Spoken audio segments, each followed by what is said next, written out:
You'll pay half my rent until I'm on my feet, my sister texted. I replied, absolutely not. 10 minutes later, Mom wrote, selfish. You're dead to US until you do your part. That night, I pulled every transfer I'd scheduled for them. By 7:42 a.m., my screen lit up with 47 missed calls. I don't know the exact moment I stopped being their son and became their personal ATM, but I think it started when Dad lost his job. He was laid off just before the holidays last year, and I remember wiring them $1,500 without even thinking. No one asked me to. I just did it. My girlfriend at the time, Rachel, wasn't thrilled. We'd been saving up for our own place, but I figured family comes first. I figured that kind of loyalty mattered. Turns out, it just made me look weak. After that, it never really stopped. Groceries, utility bills, car repairs. I covered it all. My sister, Amber, jumped on the bandwagon right after her breakup. She claimed her ex, emotionally devastated her, and she couldn't keep working full-time. So she moved back in with Mom and Dad, and 3 days later, I got a text that said, you'll pay half my rent until I'm on my feet. No please. No question mark. Just a straight-up demand. I stared at the message for a long time, then finally typed, absolutely not. 10 minutes later, my phone buzzed again. This time, it was Mom. Selfish. You're dead to US until you do your part. I laughed. I actually laughed out loud. Not because it was funny, but because the absurdity of it finally clicked. I'd been bending over backwards for nearly a year, and the second I pushed back, I was declared dead to them. I didn't respond. Instead, I logged into my bank account and started pulling every scheduled transfer I'd set up for them. The auto-pay for their internet? Cancelled. The car insurance payment? Gone. Even the emergency $500 transfer I had set to repeat monthly? Deleted. All of it. At 7:42 the next morning, my phone started lighting up. I was in the shower when it began, and by the time I dried off, there were 47 missed calls. Mom. Dad. Amber. Even my Uncle Steve, who I hadn't spoken to in 6 years, had left a voicemail. I played the one from Dad. He was calmer than Mom, but only slightly. We're in trouble here, Mike. You can't just walk away like this. Your sister needs you. Right. My grown sister, who hadn't held a steady job in 5 years but still managed to post daily about her nail appointments and vegan smoothies, apparently needed me more than I needed to pay my own bills. I didn't respond to any of them that day. Or the next. I shut off my phone for a full 48 hours just to think. Rachel came over that night. We'd been on rocky ground ever since she told me she felt like she was dating a ghost, someone whose whole life was wrapped around his family, with nothing left for her. I didn't blame her. She sat on my couch, quiet for a while, then said she couldn't do it anymore. That she wanted to be with someone who prioritized their future together. And I didn't beg her to stay. I think part of me already knew she was right. So there I was. No girlfriend. No family. And a burning hole in my chest from realizing that all the sacrifices I'd made had led to this, being called selfish because I finally said no. But that's when something in me shifted. Because I knew who I was before they broke me down. And I decided right then, I was going to get him back. After I shut off my phone and ignored my family for 2 full days, the silence felt like a mix of peace and panic. No calls, no texts, nothing. At first, it was strange, almost eerie. I realized just how much of my life had been swallowed by their demands, every weekend, every spare dollar, every ounce of energy. I hadn't just been supporting them financially.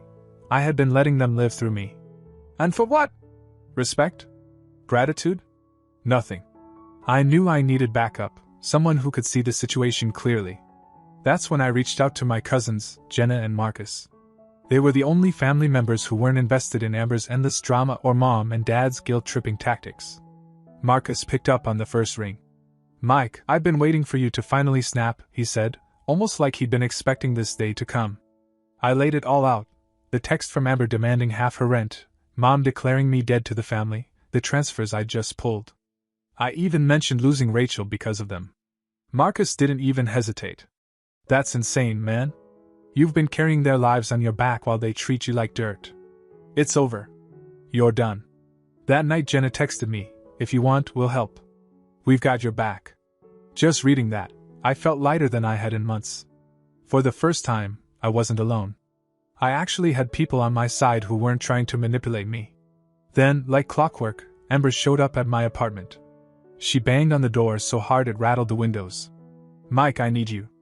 "I'm serious," she said, her voice a mix of anger and desperation. I didn't answer. I didn't even look out the window. I sat on my couch, staring at the wall, thinking about all the nights I skipped dinner to wire money, all the weekends I canceled plans, all the hours I spent fixing problems that weren't mine. And now she had the audacity to demand more? That's when I realized I needed boundaries. Lines in the sand.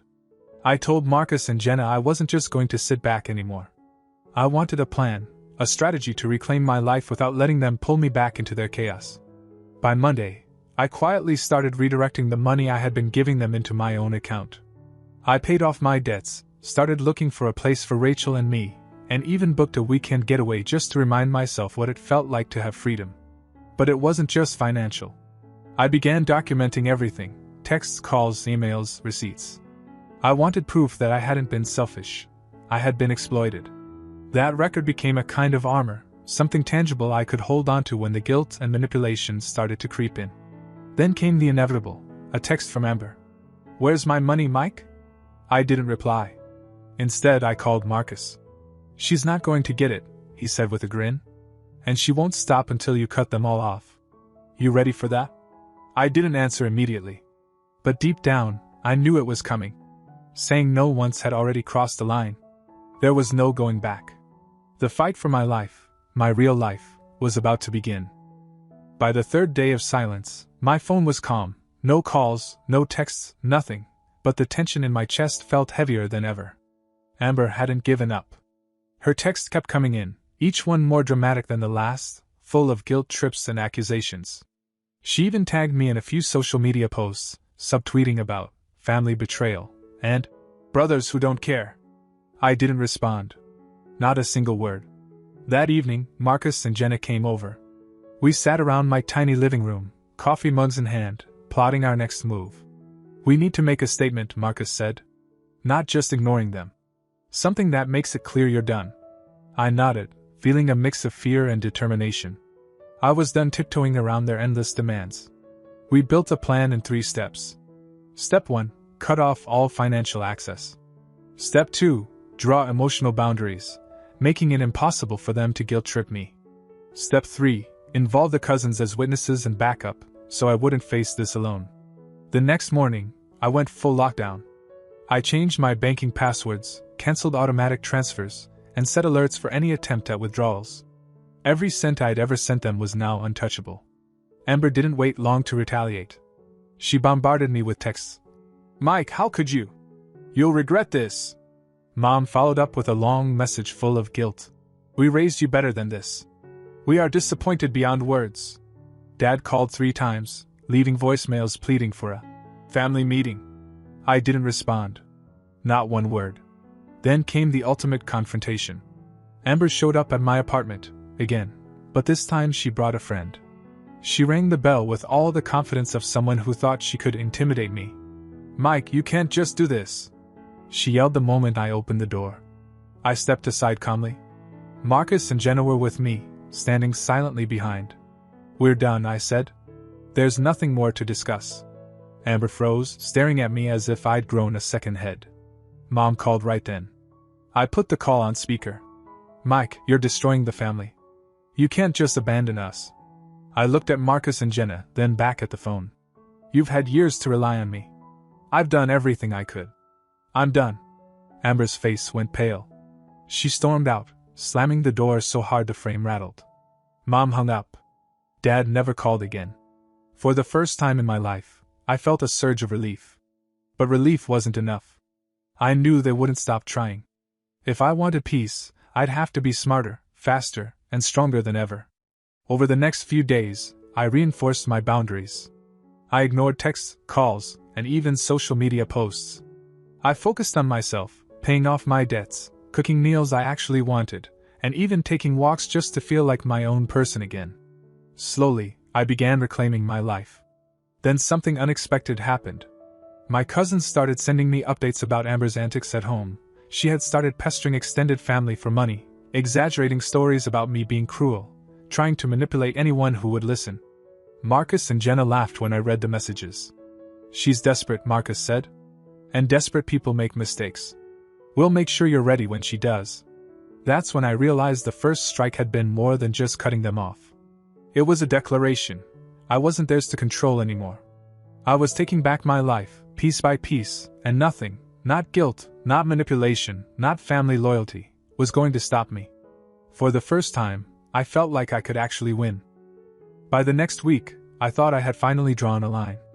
I was finally focused on my life, paying off debts, reorganizing my apartment, even taking up a few hobbies I had abandoned years ago. But Amber and Mom weren't done. Not even close. It started with small things, almost sneaky. One evening, I came home to find my front door slightly ajar. I froze. My spare key? Mom had given it to Amber, just in case. And she had used it. The apartment was a disaster. Cushions ripped open, my laptop tossed across the floor, and my record collection, every vinyl I'd painstakingly collected over the years, smashed. My favorite desk chair was broken, papers shredded.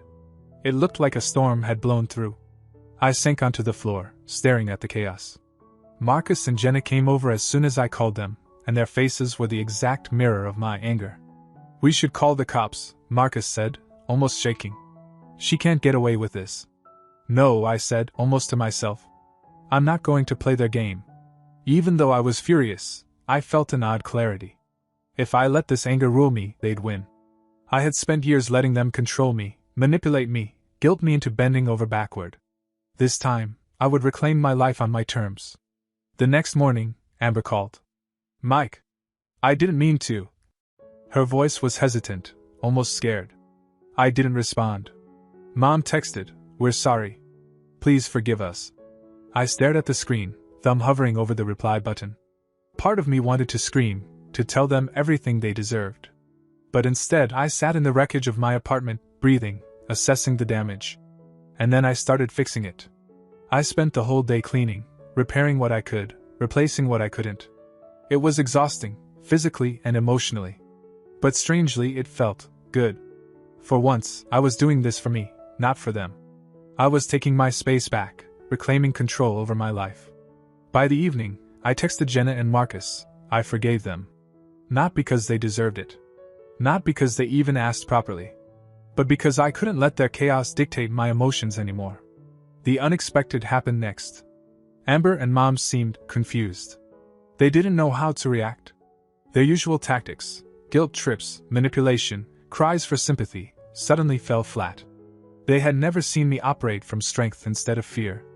That night, Rachel came by. We hadn't spoken in weeks. We sat in my half-cleaned living room, talking for hours.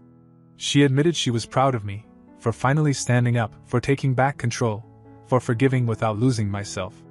And hearing that, I finally felt some peace. It wasn't perfect. My apartment was still a little wrecked, my life still tangled. But something had shifted. I had faced destruction, and I had chosen my own path. I had drawn my line, fought my first real battle, and emerged standing. And the real revelation? I knew I could survive whatever they threw at me next. With Marcus and Jenna by my side, I wasn't alone. For the first time in years, I wasn't afraid of my family. I was afraid only of wasting my own life on them again. After the wreck of my apartment, and Amber's escalating manipulations, I realized that forgiveness alone wasn't enough. I needed to rebuild, not just my space, but my entire life. I wasn't just recovering from their chaos. I was reclaiming my independence, my time, and my dignity. The first step was financial. I closed the old accounts they had access to, opened new ones, automated savings, and started investing in small, safe things that would actually grow for me, not for them. Every dollar now went toward my future. No more emergency wires for Amber's rent, no more paying for Mom and Dad's bills. I made it clear to Marcus and Jenna.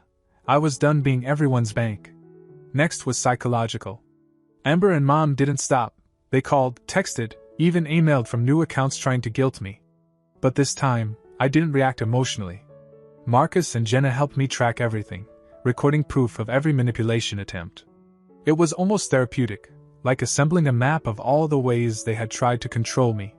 Then came the most shocking attack. One morning, I found my car tires slashed and the side panel keyed. It was clear they had crossed the line. I was furious, but instead of confronting them, I documented everything, called the insurance company, and had it repaired. I didn't need to prove anything to them. I just needed to protect myself. Marcus said, "Desperate people make mistakes. We just have to be smarter." And he was right. The turning point was subtle but powerful. I hosted a small gathering at my apartment, a few close friends, Marcus and Jenna, and even Rachel, who I had been slowly reconnecting with. Amber, Mom, and Dad were not invited. I didn't need to give them a stage. That night, neighbors and friends noticed Amber had been spreading rumors about me, trying to make me look like the bad guy. I calmly posted evidence online of the truth, side by side with her lies. The response was immediate. People who had been quiet started supporting me, questioning Amber's version, and for the first time, I felt the power shift. Rachel and I grew closer, our bond strengthening now that I wasn't letting my family consume my life. I started dating casually, exploring friendships, and even hobbies I had put aside for years. My apartment, once a battlefield, became a sanctuary. Amber tried one final attempt to manipulate me. She sent a long, dramatic message, full of anger and desperation, begging me to come back and support the family like I used to. I read it, smiled quietly, and blocked her. No explanations, no guilt, no response. I wasn't just surviving anymore. I was thriving. By now, Mom and Dad were sending occasional texts, softer than before, but I didn't respond. I had learned that engagement meant surrender. I didn't need approval. I didn't need guilt to guide my choices. For the first time in years, my apartment, my time, my money, and my heart were mine. I had not only survived my family's exploitation, I had grown stronger from it. I was confident, independent, and finally free to live life on my terms. And the most satisfying part? I realized I wasn't just cutting them out of my life. I was building a life worth living, without waiting for their permission, without fear, without resentment controlling me. I was the one in charge now. By the time I woke up that morning, something was different. I didn't check my phone right away. I just lay there, staring at the ceiling, realizing I felt lighter than I'd felt in years. The guilt and tension that had lived in my chest for so long had finally faded. Amber's last batch of desperate messages were waiting on my phone, but I ignored them. Mom and Dad had sent their usual guilt-ridden texts, but I didn't even open them. I knew, without a doubt, that the cycle was finally over. I spent that day with Marcus and Jenna. We went out for brunch, shared stories, and made plans for things that actually mattered: weekend trips, new projects, even just stupid things like going to a baseball game or hiking out of town. It hit me, sitting at that table with them, that this was family. Not the kind that drains you, but the kind that actually fills your life with something good. When I got home, I took the last few steps to close the chapter for good. I finished changing my address and locked down my accounts.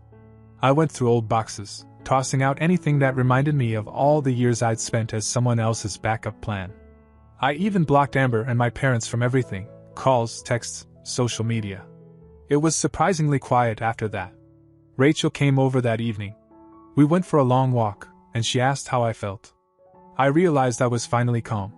Not the fake, fragile calm I used to feel when my family had one good day, but something real, like I was finally safe inside my own life.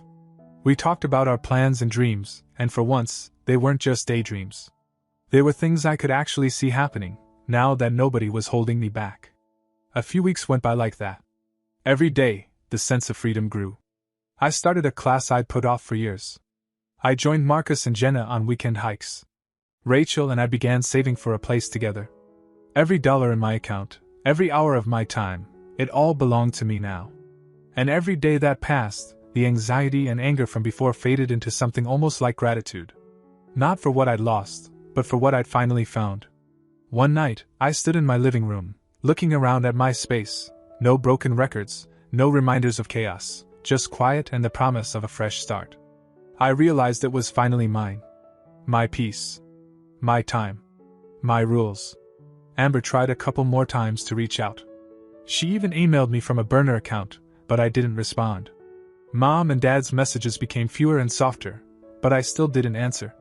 I realized I didn't need their apology, or even their understanding. What I needed was exactly what I built, a life where I decided who was welcome and who wasn't. Marcus and Jenna stuck by me. Rachel did too. I built something new with all of them, something healthy. I started to forgive, not for them, but for myself, because I didn't want to carry their poison into the future. Sitting alone one night, listening to a new record, I realized I wasn't just free from them. I was free from that version of myself who thought I owed everything to people who gave nothing back. For the first time in years, I looked forward to tomorrow. My world was small, but it was finally safe, peaceful, and mine. That was the real happy ending. Not just escaping their control, but learning that I never needed their approval in the first place. I was enough. And the peace I fought for was worth everything. The update. 6 months later, life looked nothing like the wreckage I'd crawled out of. The apartment Rachel and I rented was bright and a little messy, filled with plants and half-finished projects. Mornings were quiet. Sometimes I'd wake up before sunrise, make coffee, and realize I hadn't thought about Amber, Mom, or Dad in days.